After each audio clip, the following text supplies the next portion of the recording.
Alright, hi guys, it is Dan here, and it's that time again. It is monthly, what is it? Monthly wrap-up and TBR time. Doesn't time fly?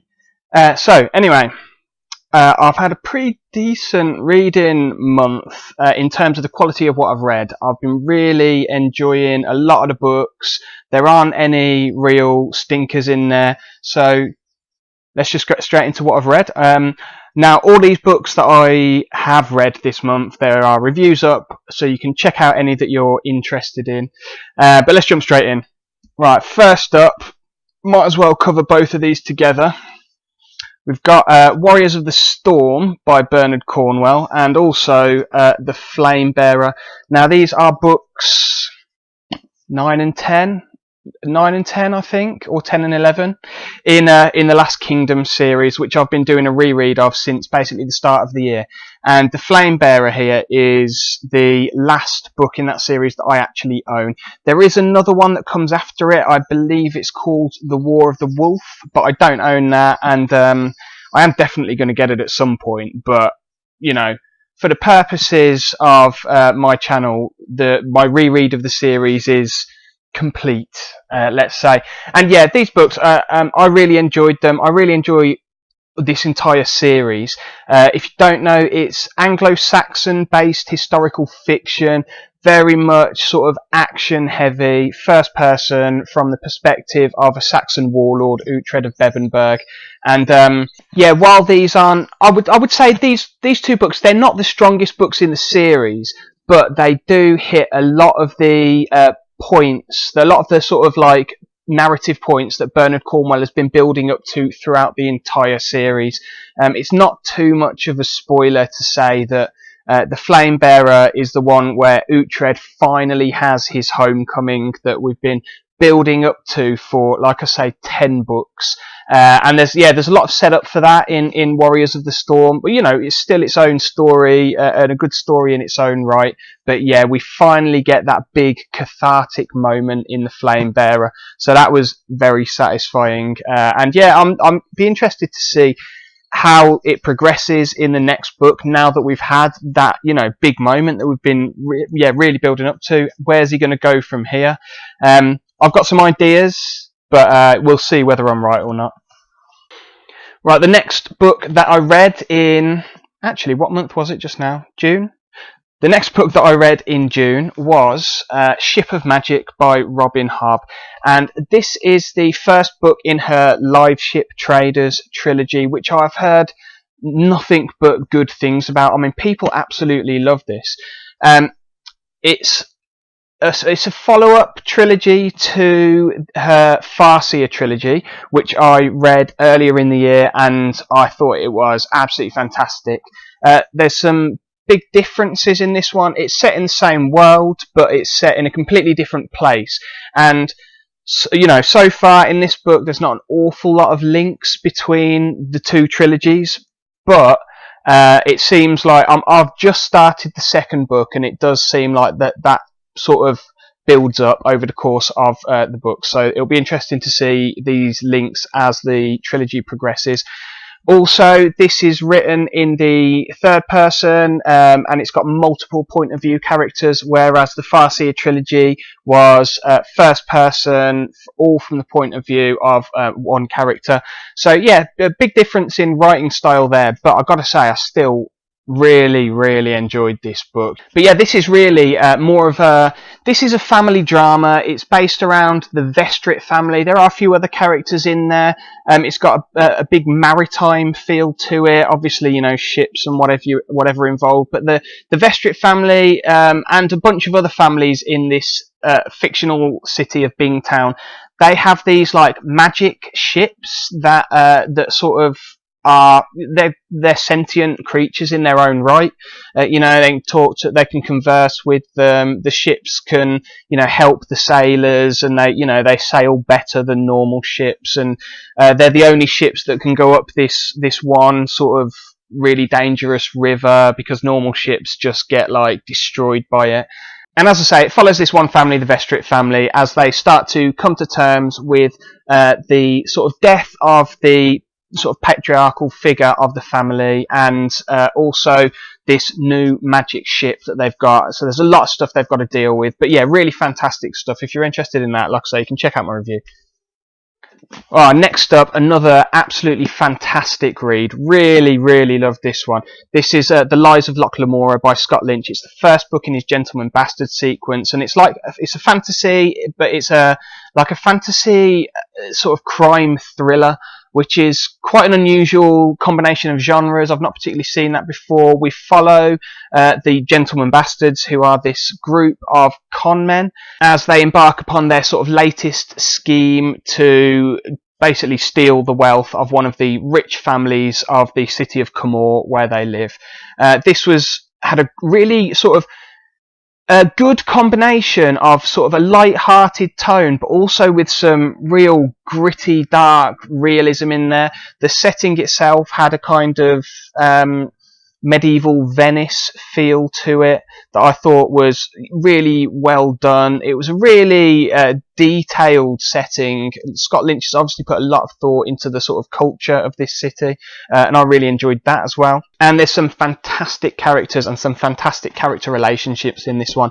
The plot as well. The plot was just so intricate, really well thought through, very smart, very stylish, very original book, and highly recommended.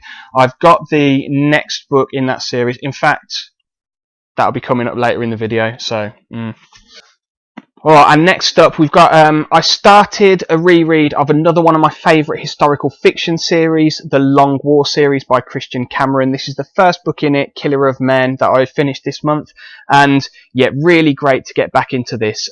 This series in general follows the Persian Wars, which is like a seminal period in European history. For sure, it's the war between the sort of culturally Greek states and the Persian Empire, which was the big empire at the time. And this book in particular follows the events of the Ionian Revolt, which was sort of the opening stages of that war, when some of the Greek states who had been conquered by the Persian Empire started this big rebellion. There was the Ionian Revolt was one of them. There was a series of other rebellions that are also sort of recounted in this book as well. And it's all through the eyes of Arimnestos of Plataea, who is a real life historical figure, but obviously we know barely anything about him. So Christian Cameron takes a lot of artistic license with it and creates a really, really intriguing character. This is sort of done in a similar style to a similar writing style to the Last Kingdom series, in that we've got a sort of a character who is telling us his life story. Also similar to, say, the Farseer trilogy, the Robin Hobb trilogy that I was talking about. And I absolutely love this series. If you like anything like the Last Kingdom series, if you like the kind of swords and sandals, action, adventure, historical fiction, this is some of the absolute best stuff out there. So yeah, definitely get your teeth into this. Christian Cameron knows his stuff, like he knows the period inside out. He's super into it. If you check out his website, he does all the sort of reenactments and stuff, things like that. You can see him on his website in the sort of ancient Greek hoplite armor. So yeah, really good read. Christian Cameron's got a great passion for the subject. If you're interested in ancient Greece, if you like the kind of action-heavy historical fiction, this is top stuff. Right, and the last book that I read this month was Dissolution by C.J. Sansom, and this was a recommendation to me by, two of my friends actually recommended it to me. So I thought, that's you got to read it if two different people recommend it to you. This is historical fiction. It's historical crime fiction. It's like a murder mystery. It's set during the 16th century in England, which is the sort of time of the Reformation. It's when, the New World was discovered very recently, so that's starting to have an impact on the Old World. And it follows the character of Matthew Shardlake, who's this sort of hunchback lawyer who is working as a King's Commissioner for Lord Cornwell, one of the leaders of the Reformation, which is, a big social movement that's going on in England at that time. If you don't know, there's a big battle between church and state for wealth and power, and the Reformation is the sort of what's the word? like the embodiment of that. Now, this was like a pretty enjoyable read. To be honest, it's not. It's a bit outside my comfort zone. I don't normally read sort of murder mystery type stuff, and also I don't normally read. This is a couple of hundred years after I tend to stop getting interested in history. You know what I mean? I tend to stop at the 14th century. This is the 16th. But having said that, I thought that Sansom's setting was done really well. You really got a sense of these being very turbulent times, and he portrayed that very well through his description of the setting itself, but also through his characters and how they responded to all the events that were going on. I wasn't a huge fan of the plot in general. I thought it was a little bit formulaic. I thought there was a lot of cliches in there. But I did get through it really quickly. It was very easy to read, and I probably would read the next one in the series. You know, I'm not going to go out hunting for it, but if it falls into my lap, I might well read it, and you can blast it out in a couple of days, no problem. This is probably quite a good, like, holiday read, I would say, but I wouldn't say there's an awful lot to it more than that. But nevertheless, like I say, reasonably enjoyable. Right, so that's all the physical books that I've read this month. In terms of audiobooks, I finished reading A Storm of Swords by George R.R. Martin. This is how many books in is that? That's the third book in the Song of Ice and Fire series. This is only half of it. It actually was split into 2 volumes in the box set that I own because it is so bloody long. It took me ages to get through. And I've got to say, I am not enjoying the audiobooks of the Song of Ice and Fire series as much as I enjoyed reading the physical books, for sure. I think it's a lot to do with the length. You know, you're listening to the same book for so long because, like I say, this is only half of it. They're absolutely massive. Also, I'm not the hugest fan of the narrator. I can't remember who it is, but his voices for the characters are, a lot of them are very samey, so it's difficult to tell the difference between them. You've got to really pay attention, and also a lot of them just sound a bit bloody silly to my ears. So yeah, you know, much preferred the physical books. But then we've got another 2 audiobooks that I listened to was the second and third books in the First Law trilogy by Joe Abercrombie. So we've got Before They Are Hanged is the second one, and Last Argument of Kings is the third one. And having said that the narrator wasn't to my taste for the Song of Ice and Fire series, the guy who narrates these, I think his name is Stephen Pacey, is absolutely brilliant. I mean, he is fantastic. The way he does the 2 of the main characters in this, 2 of my favourite characters, Glockter, if you've read it, Inquisitor Glockter, and Logan Ninefingers, is just absolutely spot on. Now, if you don't know anything about this trilogy, it's like it's very grimdark, gritty, fantasy. You know, it's fantasy, but there's a lot of realism in the characterization. Very complex characters.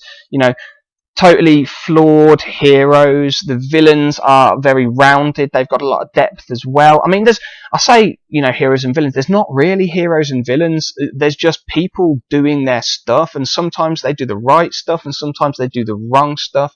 And yeah, the characters and the character arcs throughout this trilogy are just some of the best character writing in the fantasy genre, I think. And listening to it on the audiobook, I actually, because of how good this narrator was, I actually liked it more than the physical books. So the complete opposite to my experience of the Song of Ice and Fire series.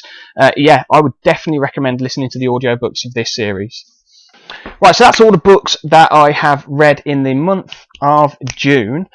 So what I'm currently reading now, as we move into July, is the second book in the Live Ship Traders trilogy, The Mad Ship. I'm not very far into this, but you know, already I'm very much enjoying picking back up where we left off with the characters. There's some very intriguing plot lines to do. I won't spoil anything, but if you've read the series, you'll know what I'm on about, to do with the Rainwild traders, to do with the sea serpents. So yeah, I'm very interested to find out more about those, and I think that is going to be happening throughout this book. Also, I feel like I was a little bit slow in the first book. I think there's one of the characters, Amber, in here that has got a bit more of a connection to the Farseer books than I realised immediately. I'm coming to the... It hasn't been revealed yet, but I've got a theory well, I won't spoil it, but a theory that may be a character from the Farseer trilogy. We shall see if I'm right on that. But yeah, very much enjoying this. It's an absolute beast, so it's going to take a while to get through. That's like solid 900 pages there. Right, and the audiobook that I am listening to at the moment, and I'm about 2/3 of the way through it, so hopefully I'll finish this in the next sort of couple of days, 2 or 3 days, it depends what I'm doing. But that is Feast for Crows by George R. R. Martin, fourth book in a Song of Ice and Fire series. You know, I am plugging on with this series because I do really like it. I wanted to have a bit of a refresher. But as I say, I think maybe I should have read the physical books. Lesson learned. Right, so that is all the books that I have read or I'm currently reading. So, in terms of what I'm planning to read in the month of July, we move into the TBR section. And these are in no particular order. I'll pick them up as and when I feel like it throughout the month. But these are the books that I'm planning to read in this month. First up, once I've finished the Mad Ship, I'm going to move on to some of these. And the first one I've got here is Marathon by Christian Cameron. This is the second book in the Long War series. This is actually the first Christian Cameron book I ever read, and as soon as I read it, I was like, right, I am immediately buying the entire rest of this series because this book was sensational. So I'm very much looking forward to getting back into this. It recounts the Battle of Marathon, which is not just that. There's a whole load of build up to that. You've got the whole political situation around that. You've got a lot of the social situation going on around that as well. And obviously the character of Aram Nestos that goes through a lot of development in this as well. But yeah, this is a bloody brilliant book, and I'm very much looking forward to getting onto that. Right, this is going to be a new book. I haven't read this one before, and it's the second book in the Gentleman Bastard sequence, Red Seas Under Red Skies. This is, like I say, it follows a couple of the same characters, Locke, Lamora and Jean Tannen, who were the two sort of like main characters in the first book. And I think this takes place in a different location, or a couple of different locations to the first book, which was all based in the one city. I think there's some pirates in this. I think there's kind of a sort of supposed to be like a Las Vegas type place in it, but a fantasy version. So yeah, that's basically all I know about it. But based on the first, but I also heard from another booktuber, I forget who, that this one's better than the first book, and if it is, then brilliant, because I loved the first one. So yeah, that'll be very much looking forward to that. Right, and then I wanted to read like a sort of historical fiction biography, because I do really like that style. I've not read one in a little while because I've been concentrating on my reread of the Last Kingdom series and a couple of other and the Benicia Chronicles that I was reading as my sort of historical fiction reads. So this is like a standalone, not part of a series, so I can just blast this out this month. It is The Greatest Night by Elizabeth Chadwick, which is the life story of William Marshall, who, if you haven't heard of William Marshall, is one of the most famous knights of the medieval period. He started off like pretty much with nothing, went around Europe, won a load of like jousting tournaments and stuff. He sort of ends up being a tutor to the heir to the English throne, and basically works his way to the top of the sort of medieval social heap. At the time he was a very famous figure, and he's had a really interesting life. So yeah, that should be a really interesting read. I've not read any Elizabeth Chadwick before. I have heard good things about. Well, I've heard that she likes to sort of put in some more sort of the controversial theories about the historical figures she writes about. So it'll be interesting to see whether I agree or disagree with her take on it. But I hope it's a good read anyway. We'll see. Right, and the final book on my sort of TBR for this month is a book that I was actually recommended by one of my subscribers. and that is the first book in the Dresden Files is Stormfront by Jim Butcher. Now, this is like an urban fantasy, like sort of crime noir type thing, is my understanding of it. I think it follows a guy called Harry Dresden, who's like a private investigator, but also like possibly a wizard. I don't really know too much about it, but it's not too long. And like I say, I got recommended it by one of my subscribers, and literally went out that day, and it was sitting there on the charity shop shelf for like 50p. So I was like, well, if that's not fate, then you know. So yeah, I'm hopeful that the universe was telling me that I should read it. Hopefully this one will be another one that's really good. We'll see. Right, now in terms of audiobooks that I'm going to listen to next month. Now I only started listening to audiobooks maybe 3 or 4 months ago or something, and so far basically all I've been doing is rereads.